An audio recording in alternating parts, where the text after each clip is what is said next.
नमस्कार, मैं हूं प्रियंका तिवारी। मेरे चैनल में आप सभी का बहुत बहुत स्वागत है। आज के इस वीडियो में मैं आपको हरतालिका तीज व्रत के बारे में A to Z जानकारी यानी कि संपूर्ण जानकारी देने वाली हूं। व्रतों का राजा कहा जाने वाला यह व्रत अगर व्रतराज कहलाता है तो इसके काफ़ी ज़्यादा कठिन नियम होते हैं। व्रत को कैसे शुरू करना है यानी कि क्या खा के शुरू करना है, क्या खा के खोलना है, इस व्रत को पारण कैसे करना है, दान कैसे करना है, बहुत ही सारे नियम होते हैं। तो सारे नियमों के बारे में आज के इस वीडियो में मैं आपको बताने वाली हूँ। अगर कुंवारी कन्याएं व्रत कर रही हैं, पहली बार व्रत कर रही हैं, तो क्या उनके लिए नियम होते हैं। सौभाग्यवती स्त्रियां यानी कि शादीशुदा स्त्रियां अगर व्रत कर रही हैं तो उनके लिए क्या नियम होते हैं, सभी जानकारी यानी कि मासिक धर्म में अगर आपका व्रत पड़ता है तो कैसे करना चाहिए और अंकल पूजा विधि कैसे कर सकते हैं, सारे प्रश्नों के उत्तर आज के इस वीडियो में आपको मिलने वाले हैं। तो चलिए शुरू करते हैं। लेकिन शुरू करने से पहले एक रिक्वेस्ट है आप सभी से कि प्लीज़ चैनल को सब्सक्राइब जरूर कर लिया करिए, क्योंकि मैं इसी तरह सभी आने वाले त्योहारों से संबंधित पूजा विधि करके और वीडियो उपलब्ध कराती हूँ। तो चलिए जानते हैं हरतालिका तीज व्रत के बारे में। तो जैसे कि मैंने बताया कि व्रतों का राजा कहलाता है, तो निर्जला इस व्रत को किया जाता है, यानी कि पानी की एक बूंद भी नहीं पी जाती, यानी कि 24 घंटा 28 घंटा का ये जो है व्रत होता है।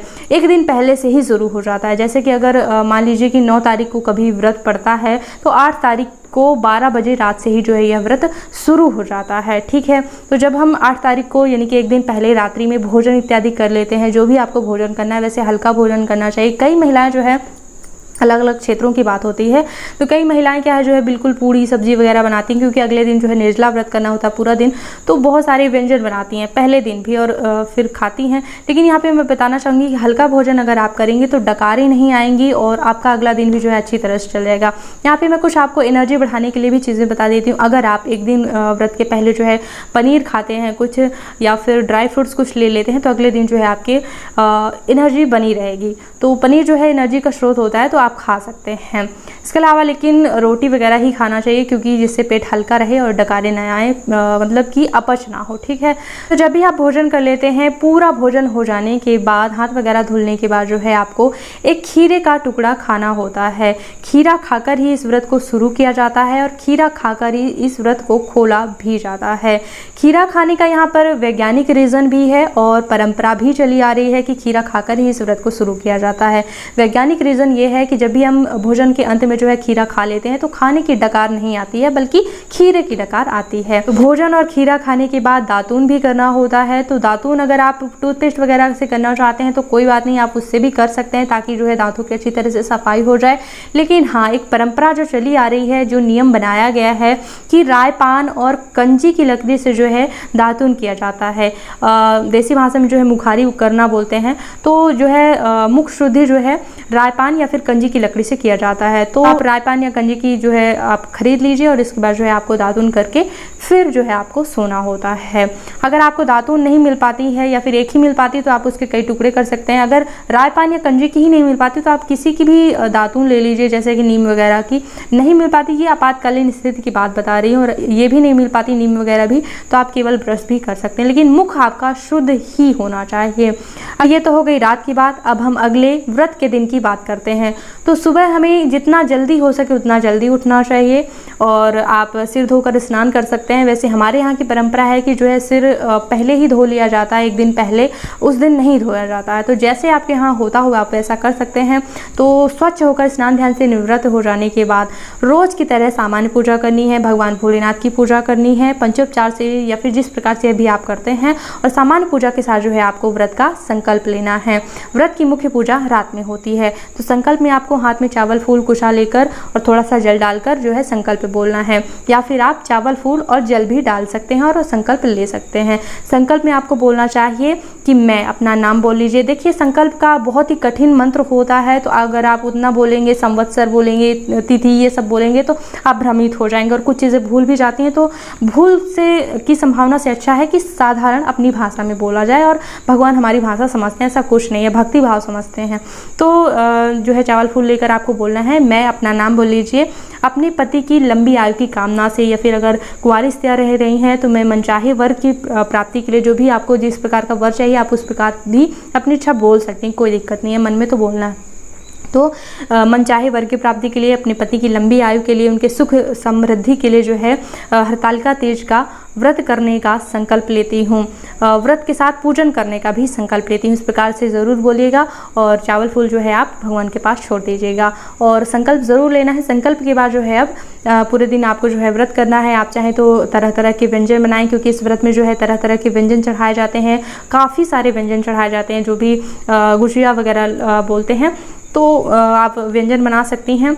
और कुंवारी कन्याओं के लिए भी व्रत का सेम नियम ही है, बस एक ही नियम कुछ अलग होता है कि जब भी हम पहली बार पूजा करते हैं तो एक बांस का प्लेट सा आता है, यानी कि उसको हम छिटवा बोलते हैं देसी भाषा में। तो उस छिटवे में जो है श्रृंगार की सामग्री रख के गौरी माता को अर्पित करने के बाद जो है दान किया जाता है। आप हर बार की पूजा में जो है ये सामग्री दान कर सकते हैं बांस के छिटवे में रख के, लेकिन पहली बार तो अनिवार्य रूप से ये दान किया ही जाता है। चलिए, व्रत की पूजा के बारे में अगर बात की जाए तो शाम से ही तैयारियां शुरू हो जाती हैं, क्योंकि हरतालिका तीज व्रत की पूजा में जो है हमें मंडप ज़रूर सजाना चाहिए। भगवान भोलेनाथ और गौरी माता का जैसे हम विवाह कर रहे हो ऐसे हमें मंडप सजाना चाहिए फूलों से। जितनी सामर्थ्य हो, अगर बहुत ही अच्छी तरीके से नहीं सजा पाएँ तो जितनी सामर्थ्य हो उतने अच्छे से हमें मंडप सजाकर और उनकी पूजा विधि करनी चाहिए। और साथ ही साथ एक और ख़ास नियम ये होता है कि जहाँ पे भी भगवान भोलेनाथ का मंडप सजाया जाता है, इसको फुलहरा बोला जाता है, तो जहाँ पे भी मंडप सजाया जाता है वहाँ पर जो है पूरी रात्रि का जागरण किया जाना चाहिए। एक अखंड दीपक पूरी रात्रि जलते ही रहना चाहिए।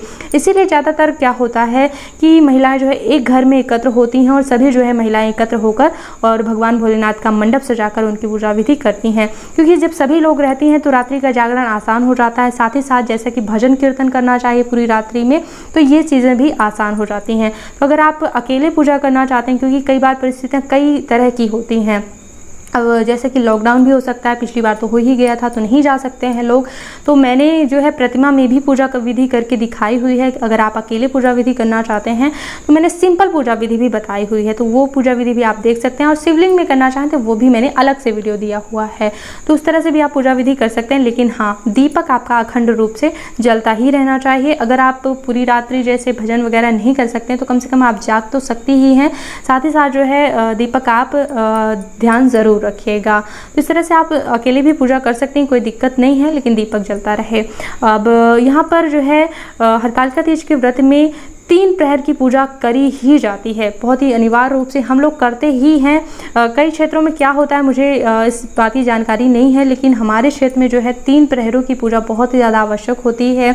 अगर विधिवत नहीं हो पाती तो कम से कम हम लोग पंचोपचार विधि से तो पूजा विधि करते ही हैं, 3 बार तो आरती करते ही हैं। तो सबसे पहली पूजा जो है प्रदोष काल में होती है, दूसरे प्रहर की पूजा जो है 12 बजे के बाद होती है और तीसरे प्रहर की जो है 4 बजे के आसपास जो है हम पूजा विधि करते हैं।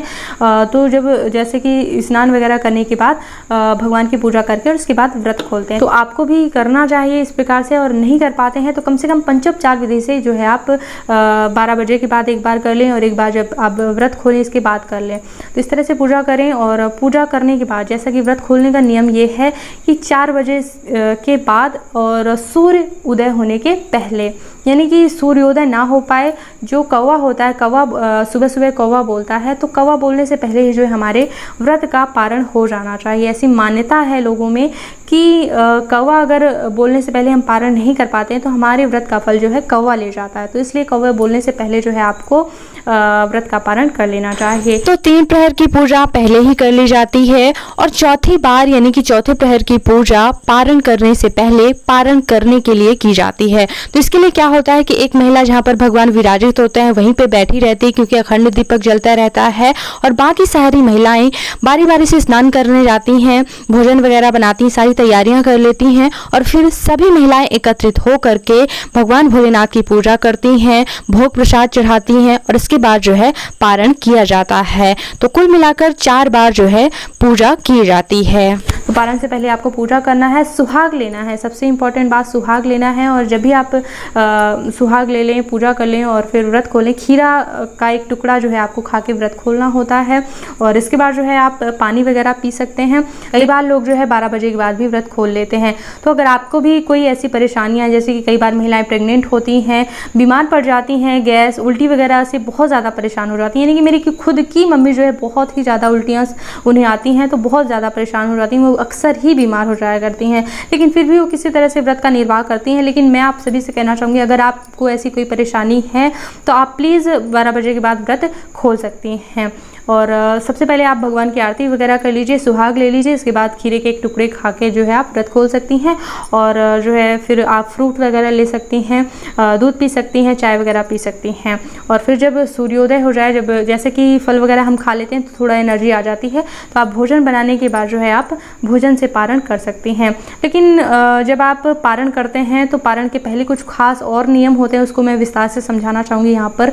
जब भी हम पारण करते हैं, चाहे फल से करें चाहे अन्न भी जब हम ग्रहण करते हैं, तो भोजन करने से पहले हमें, अगर घर में कोई कन्या है, अगर आसपास कोई गाय मिलती है तो उनको खिलाकर ही हमें भोजन ग्रहण करना चाहिए। वैसे तो शास्त्रों में जो है ब्राह्मण को भोजन करवाने के बाद ही जो है पारण करने का विधान है, लेकिन ब्राह्मण नहीं मिल पाते हैं इतनी जल्दी, सुबह सुबह नहीं उपलब्ध हो पाते हैं, तो कम से कम आपको गाय को अवश्य ही खिलाना चाहिए। कन्या घर में है, छोटी कन्या, तो उनको अवश्य खिलाना चाहिए। दक्षिणा थोड़ा बहुत दे दें, फल फूल जो भी है। और विशेषतः अन्नदान का बहुत ही ज़्यादा महत्व होता है। वस्त्रदान, अन्नदान, जो भी आपके पास ब्लाउज पीस वगैरह हो तो कन्या को ही पहले खिला दें और उनको दान कर दें, इसके बाद जो है आप भोजन ग्रहण करें। सुहाग सामग्री तो सुहागिनों को अलग से दान की जाती है, ब्राह्मणी को, लेकिन यहाँ पे पारण के पहले भी दान किया जाता है। मैं पारण कैसे करना चाहिए, यानी कि अन्न दान कैसे करना चाहिए, पूरा सूखा अनाज कैसे बनाना चाहिए, इसका अलग से वीडियो मैं देने वाली हूँ, तो आप उस वीडियो को चेक कर लीजिएगा। विसर्जन विधि में अलग से आपको देने वाली हूँ, सारे वीडियोज़ आप चेक कर लीजिएगा। तो यहाँ पर थोड़ा सा बताना चाहूँगी कि जो भी आप भोजन ग्रहण करते हैं, तो आटा, चावल, दाल, सेवइयाँ और तेल वगैरह, तेल डालडा वगैरह जो भी हो, तो सारी चीज़ें जो है सबसे पहले सूखा अनाज निकाल दिया जाता है। अगर हम नहीं खिला पाते तो कम से कम सूखा अनाज निकालने का मतलब हमारा ये होता है कि हमने ब्राह्मण को के निमित्त जो है निकाल दिया, उन्हें दान कर दिया। इसके बाद जो है हम भोजन ग्रहण कर सकते हैं। और जब भी हमें समय मिले तो हम जो है मंदिर में दान दे सकते हैं, या फिर किसी भी गरीब को भी जो है हम दान कर सकते हैं। क्योंकि शास्त्रों में वैसे तो हरतालिका तीज के लिए ब्राह्मण को ही बताया गया है कि ब्राह्मण को खिला के खाना चाहिए, लेकिन कई और अन्य जगहों पर जो है दान के विषय में ये चीज़ें बताई गई हैं कि अन्य दान के पात्र जो है सभी व्यक्ति होते हैं, यानी कि भूखा व्यक्ति अन्नदान का पात्र होता है। जिसके पास वस्त्र नहीं, जिसके पास अन्न नहीं है, उन्हें आप निसंकोच दान कर सकते हैं, आपको बराबर पुण्य होगा। अन्नदान का पात्र सभी व्यक्ति होते हैं, तो आप अन्नदान किसी को भी कर सकते हैं, लेकिन गाय वगैरह को जरूर खिलाइए। इस प्रकार से जो है आपको पारण करके और जो है व्रत खोलना चाहिए। इसके पहले जब भी आप भोजन ग्रहण करते हैं तो अपने पति को अवश्य खिलाएं और उसके बाद ही स्वयं भोजन करें। उनके लिए आपने व्रत किया है तो उनके चरण स्पर्श करके और उनको भोजन इत्यादि कराने के बाद ही जो है आपको पारण करना चाहिए। यहाँ पे कुछ और भी सवाल जैसे कि मासिक धर्म से संबंधित लोगों के आते हैं कि अगर मासिक धर्म हो जाए तो व्रत की पूजा इत्यादि कैसे करना है। तो बस आपको शारीरिक कर्म करने हैं, नहीं कि आपको भूखा रहना है, व्रत करना है, लेकिन पूजा नहीं करनी, पूजा में किसी प्रकार से सम्मिलित नहीं होना है। तो जो भी आपकी दान सामग्री होती है, सुहाग सामग्री होती है, तो अक्सर ऐसा किया जाता है कि किसी अन्य महिला को दे दिया जाता है, तो वो जो है पूजा में आपकी चीज़ें शामिल कर लेती हैं और फिर आपको प्रसाद स्वरूप भी दे देती हैं। और जो भी आपकी दान सामग्री होती है वो आप स्वयं से भी दान कर सकती हैं। तो ऐसा जो है किया जाता है। तो इसी तरह से मासिक धर्म वाली स्त्रियों को करना है।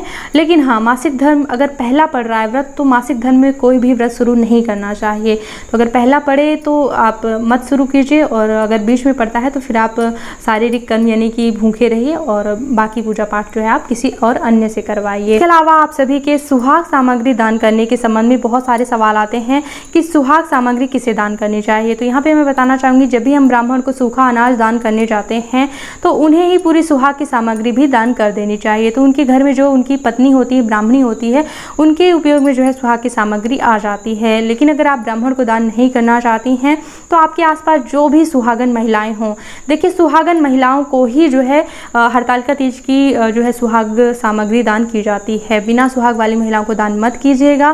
साथ ही साथ अगर आसपास सुहागन महिलाएं नहीं है या फिर कुछ भी है, तो आप क्या कीजिएगा कि आपके घर में जो भी नंद हो, आपकी जो भी बड़ी हो, सास को नहीं कहूँगी क्योंकि अगर घर की चीज़ घर में ही रहेगी तो फिर क्या मतलब कहलाएगा, लेकिन नंद जो होती हैं वो हमारी ब्राह्मण कहलाती हैं। तो नंद रानी को आप बिल्कुल भी सुहाग की सामग्री दान कर सकती हैं।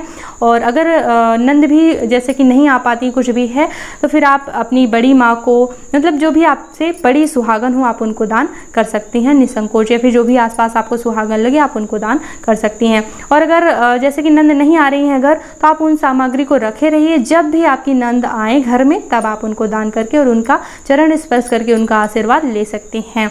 इस तरह से आपको दान सामग्री करनी। बाकी मैंने विसर्जन विधि में भी सारी चीज़ें डिटेल से बताई हुई हैं। जनेऊ होता है, कपड़ा होता है, बहुत सारी चीज़ें होती हैं, तो अलग अलग चीज़ मैंने कैटेगरी में बताई हुई है, तो उन वीडियो को चेक कर लेंगे तो आपकी बहुत ही ज़्यादा मदद हो जाएगी। और विधि होती है सुहाग लेने के अलावा जो है, जैसे कि पल्लू होता है हम लोग का, पल्लू में जो है क्या होता है कि पल्लू में गौरी माता को हम जो भी चीर चढ़ाते हैं, चीर बांधना इसको बोलते हैं, तो जो भी हम वस्त्र चढ़ाते हैं गौरी माता को, उसको थोड़ा थोड़ा फाड़ कर सभी महिलाएं जो है अपनी साड़ी के पल्लू पे इस तरह से बांध लेती हैं, उसको चीर बांधना बोलते हैं। तो ये भी एक विधि होती है, परंपरा हमारे यहाँ तो होती है, आप भी कर सकते हैं। इस तरह से आप सभी को बहुत बहुत शुभकामनाएं। आप सभी का व्रत बहुत ही अच्छी तरह से गुजरे। और आप सभी के क्या सवाल हैं, आप लोग सवाल कीजिएगा, तो मैं अगर हो सकेगा तो व्रत के पहले ही आप सभी के सवालों के जवाब किसी और अन्य वीडियो में देने की कोशिश करूंगी। वीडियो अगर और भी कोई सवाल है तो आप सभी कमेंट में बताइएगा, कोशिश करूंगी कि व्रत के पहले ही आप सभी के कमेंट्स के जवाब वीडियो में दे सकूं। साथ ही साथ मैंने पूजा के 2 वीडियो बनाए हुए हैं, शिवलिंग बना के भी बनाया हुआ है पूजा, और प्रतिमा में भी पूजा करके दिखाई हुई। विसर्जन का अलग है, पारण का अलग है, और मतलब कब क्या मुहूर्त है उसका अलग है। तो 7-8 वीडियो आपको मिलेंगे, चेक कर लीजिएगा। वीडियो देखने के लिए बहुत बहुत धन्यवाद। ओम नमः शिवाय।